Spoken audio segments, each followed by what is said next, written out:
निशाना खाली आप हैं और उन्हें मज़ा आता है आपके ऊपर निशाना लगा के वो जो है अपने सारे पाप धो लेते हैं, मेजॉरिटी को पोलराइज कर लेते हैं और आप इसमें जो है ट्रैप में आ जाते हैं। हम अपनी कौम से अपील कर रहे हैं कि आप चुप रहिए।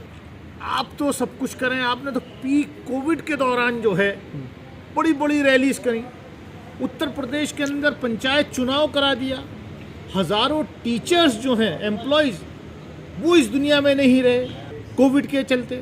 और आप मान लीजिए कोई ऑपोजिशन का लीडर अगर कोई यात्रा कर रहा है तो उसको आप कह रहे हो कि आप कोविड जो है के चलते आप अपनी यात्रा स्थगित कर दो। या इस्लाम कोई इतना वीक मजहब नहीं है कि कोई हरा पहन के कोई एक्टर डांस कर देगा, किसी फिल्म में कोई सीन आ जाएगा तो इस्लाम कोई खतरा नहीं। भगवा या हरा किसी का पेटेंट नहीं है। या जेएनयू के छात्रों को जाकर के वो समर्थन देती है इसलिए आपको बुरा लग रहा है। हिस्ट्री बदलने की लगातार कोशिश हो रही है ना।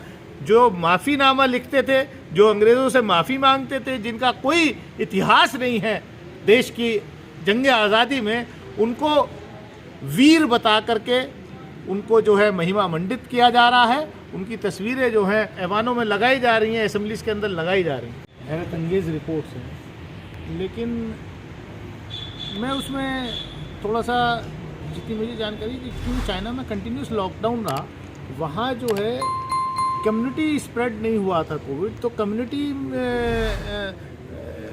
जो है इम्यूनिटी बूस्ट नहीं हो पाई और चाइनीज़ वैक्सीन भी जो है वो शायद उतनी कारगर सिद्ध नहीं हुई।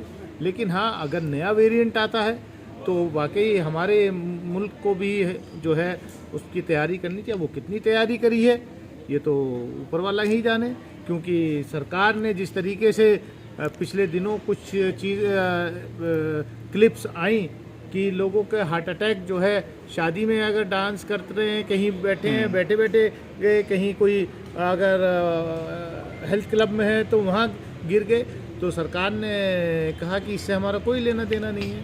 तो मतलब जिम्मेदारी से नहीं भागा जा सकता। बहरहाल सरकार को प्रिकॉशंस लेना चाहिए। और मैं तो कहूँगा कि फ़ौरन जो चाइना से डायरेक्टली तो नहीं, इनडायरेक्टली भी अगर फ़्लाइट्स आ रही हैं तो उनको फ़ौरन रोक देना चाहिए। कई लोग इस तरह का आरोप भी लगा रहे हैं कि राहुल गांधी भारत जोड़ो यात्रा ला रहे हैं, उसकी वजह से ये षड्यंत्र किया जा रहा है। देखिए, अब आप तो सब कुछ करें, आपने तो पीक कोविड के दौरान जो है बड़ी बड़ी रैलीज करी, उत्तर प्रदेश के अंदर पंचायत चुनाव करा दिया, हज़ारों टीचर्स जो हैं एम्प्लॉयज़ वो इस दुनिया में नहीं रहे कोविड के चलते। और आप मान लीजिए कोई ऑपोजिशन का लीडर अगर कोई यात्रा कर रहा है तो उसको आप कह रहे हो कि आप कोविड जो है के चलते आप अपनी यात्रा स्थगित कर दो या कोविड प्रोटोकॉल का इस्तेमाल करो। भाई पहले तो हम खुद पार्लियामेंटेरियंस हैं, अभी तो पार्लियामेंट के अंदर ही कोई कोविड प्रोटोकॉल नहीं है। बीजेपी के पास पिछले 8 साल का अपनी कोई उपलब्धि कराने के लिए कोई चीज़ नहीं है। आपने कहा 2 करोड़ रोजगार दिए जाएंगे हर साल, फिर आपने कहा नहीं साहब, स्टूडियो के बाहर बैठ के अगर पकौड़े भी तलोगे तो ये भी तो रोजगार है। चलो भाई, नौजवान पकौड़े भी तलने लगा। फिर गब्बर सिंह टेरर वहाँ भेज दिया। अब जो है वो जीएसटी वाले उसके पहुँच जाते हैं, वो गिनते कि तुमने कितने पकौड़े बेचे सुबह से शाम तक। तो ये बेसिकली सारे इकोनॉमिक और जो जेन्युइन इश्यूज हैं जनता के, उनसे ध्यान भटकाने के लिए इस तरीके के इश्यूज ला रहे हैं और नैरेटिव बना रहे हैं। दानिश भाई, आपने एक बड़ा सवाल उठाया कि जिस तरह से यूनिफॉर्म सिविल कोड की बात की जा रही है तो उससे भारत टूट जाएगा, इतनी बड़ी बात है। मैंने ये कहा कि यूनिफॉर्म सिविल कोड से मुसलमानों को डरने की ज़रूरत नहीं है। भारत को कोई नहीं तोड़ सकता, गलतफहमी मत रही है। ये अंबानी के चैनल के अल्फाज मेरे मुंह में मत डालिए, सरकारी अल्फाज। मैंने ये कहा कि यूनिफॉर्म हिंदुस्तान जो है मिली जुली संस्कृति का देश है। यहाँ पर multi linguistic, multi religious society है, मल्टी कल्चरल सोसाइटी है। ये हर 100 किलोमीटर पर जो है यहाँ ज़बान बदल जाती है, हर 100 किलोमीटर पर यहाँ कल्चर बदल जाता है। खाली लोगों को पोलराइज करने का एक हथियार है। और हम तो कह रहे हैं भाई, हम चुप हैं। हम अपनी कौम से अपील कर रहे हैं कि आप चुप रहिए। पहले तमिलियंस तय कर लें, पहले नॉर्थ ईस्ट के लोग तय कर लें, पहले जो ट्राइबल्स लोग हैं वो तय कर लें, क्योंकि निशाना खाली आप हैं और उन्हें मज़ा आता है आपके ऊपर निशाना लगा के वो जो है अपने सारे पाप धो लेते हैं, मेजॉरिटी को पोलराइज कर लेते हैं और आप इसमें जो है फॉडर बन जाते हैं, आप उनके ट्रैप में आ जाते हैं। भगवा या हरा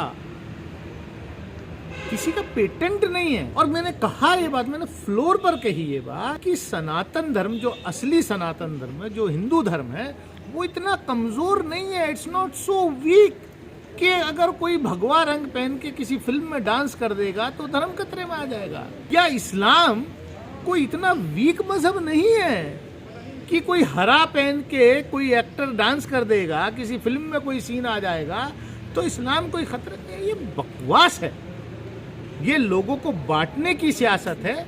खाली जिन लोगों का, जिन कलाकारों का हिंदी फिल्म इंडस्ट्री पर एक तरीके से उनका झंडा बुलंद रहा है, उसको डिसलॉज करने की ये राइट विंग फोर्सेस की एक कोशिश है। बेशर्म रंग कहा गया है इसको। आपको डॉक्टर ने बताया कि आप फिल्म देखो जाके, वो कलाकार का काम है, वो अपनी कला का प्रदर्शन कर रहे हैं।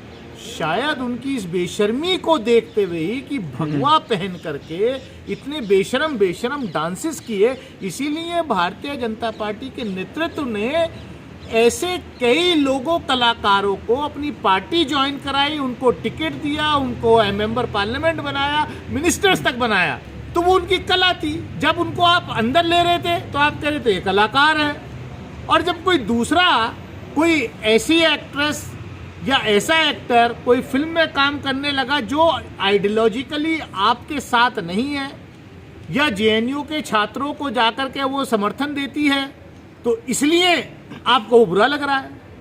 आप करो तो रासलीला, दूसरे करें तो जनता समझ रही है। बीजेपी का सफाया है कर्नाटक में, आप हलाल गोश्त मीट के खिलाफ बिल ले आओ या आप और कोई बिल ले आओ, कुछ नहीं होने वाला है। जनता समझ चुकी है। चाहे आप बॉर्डर पे झगड़ा करा दो, महाराष्ट्र कर्नाटक बॉर्डर पे झगड़ा करा दो, चाहे आप माफी वीरों की तस्वीर जो है कर्नाटक की असेंबली में लगा दो, कुछ नहीं होने वाला है। क्योंकि इस देश में तो हिस्ट्री बदलने की लगातार कोशिश हो रही है ना।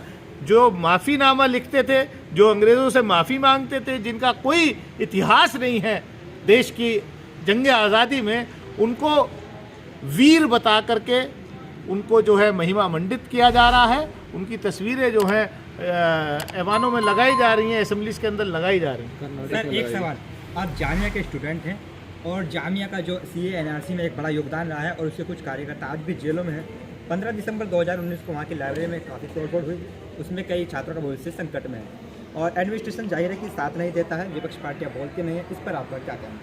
देखिए, जामिया मिलिया इस्लामिया आज़ादी से उपजा हुआ एक पौधा था, जंगी आज़ादी की लड़ाई से उपजा हुआ एक पौधा। और जब इस मुल्क पर संकट आया, इस मुल्क के सेकुलरिज्म पे, इस मुल्क की डेमोक्रेसी के खिलाफ जब ये सरकार ऐसा बिल लेके आई जो कॉन्स्टिट्यूशन के, हिंदुस्तान के सेकुलर स्ट्रक्चर के खिलाफ था, तब जामिया के ही स्टूडेंट्स ने पूरे मुल्क को, पूरी दुनिया को आईना दिखाने का काम किया। वी मस्ट सैल्यूट देम कि सबसे पहले जामिया में वो तहरीक शुरू हुई। अब जाहिर सी बात है, उनको पनिश करना था, इसलिए मैंने खुद पार्लियामेंट के अंदर मैंने तो कहा, मैंने कहा स्पीकर साहब, पूरी दुनिया के सामने अगर वो वीडियो आ गई तो आप शर्मसार हो जाएंगे हिंदुस्तान की किस तरीके से छात्रों के ऊपर लाठीचार्ज हुआ लाइब्रेरी के अंदर घुस के। लेकिन ठीक है, ये प्रोसेस है, चल रहा है। अब जब लड़ाई लड़ी जाती हैं तो जाहिर सी बात है कुछ ना कुछ कुर्बानियाँ दी जाती हैं। बहरहाल हम लोग उन ऐसे सब स्टूडेंट्स के, फॉर्मर स्टूडेंट्स के जो इस आंदोलन में शामिल थे, उनके साथ हैं, उनकी आवाज़ को हम लगातार उठा रहे हैं।